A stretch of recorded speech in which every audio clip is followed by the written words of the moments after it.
して帰る人は選挙に出ちゃダメ、他の候補者に悪いですけど、選挙後僕は除名される恐れ十分にあると思うけど、でもそう思いません？だからち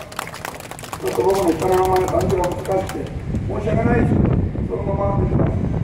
もっとも皆さんの側でひらがなカタカナに変えるのは今回は問題ないらしいんです。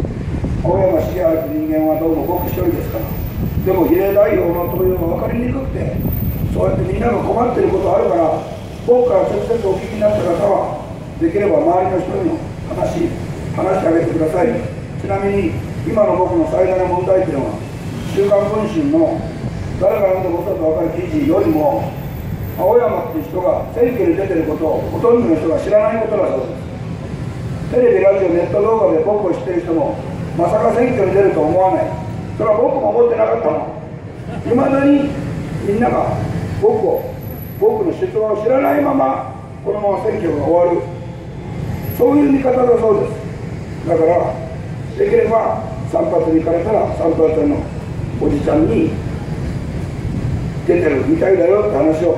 もうあんまり言いたくなくなってきたけどお話になってください。はい、皆さん、じゃあこの後ちょっと下に降りていって、サインする時間があるんですか。途中までになっちゃうかもしれないけど、サインご希望の方にはサインをいたします。握手ご希望の方には僕から無理にしないですよ。握手したい方はしましょう。ちょっともう降りるのに1個だけもう1個言っていい？自民党の人はね、白い手袋もしろって言ったんですよ。僕は前からあれが嫌で、なんで選挙に出る人は白い手袋をするんですかって言ったら、それは握手してると手が腫れるからって言われたんですよ。握手の意味分かってませんで申し訳ないけど、自民党のベテランに申し上げた、プロに申し上げたのは、握手